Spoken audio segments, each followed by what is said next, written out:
Hi, I'm Catherine Nohilly and I'm an athlete at GW. I've been running track and cross country here for the last 3 years.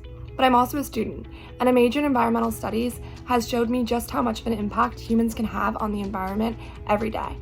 So, as I'm striving to become a better athlete, I've also been trying to be more eco-conscious in the things that I do. This means turning the lens on what I love the most to try and find out what kind of an impact do college athletics have on the environment, and more importantly, what can we do about it?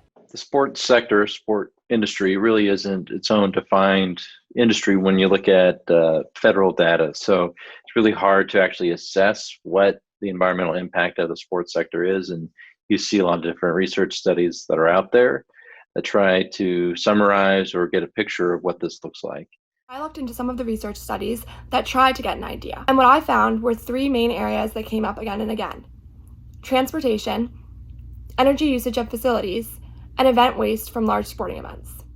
Researchers at the University of British Columbia conducted a life cycle assessment of a varsity sporting event and found that transportation of teams can be one of the largest contributors to environmental impact. 23 teams traveled to 343 total competitions across North America, and this totaled a carbon impact equivalent to 630 tons of carbon. The best way they suggested reducing this footprint is first reducing long-distance air travel, and second, increasing vehicle occupancy rates. Sporting facilities and complexes are also one of the ways that athletics can have an impact. These huge buildings, stadiums, and fields, both for practice or competition, take up space, energy, and resources to maintain. Finally, large sporting events often mean large crowds, and that means large amounts of waste. EPA data from a study by the Villanova Environmental Law Journal cited that those who attend sporting events in the U.S. generate 39 million pounds of trash a year. At colleges, this is the kind of impact we can often see with our own eyes.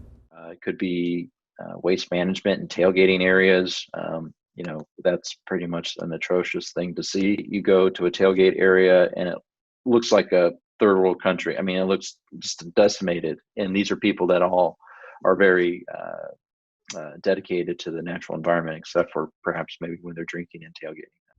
With all of this in mind, it's important to consider how athletics can lead in sustainability instead of contributing to harm.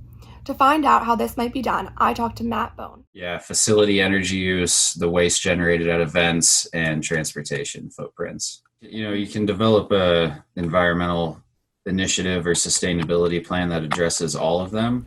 As a grad student at the University of Colorado in Boulder, Matt Bone helped to create a sustainability plan similar to this. CU's Green Stampede initiative included the nation's first zero-waste stadium. They have diverted 90% of all stadium waste on game days by using recycling and compostable materials. The school also sports an example of green building through a platinum LEED certified basketball arena. While CU Boulder has in many ways forged the path for green athletics, it's not the only school with a program in place to make a difference.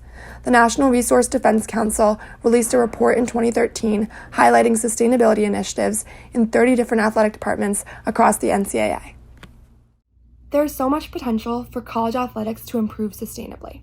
But how can we get schools to adopt initiatives like this? And how can we get those already participating to do even more?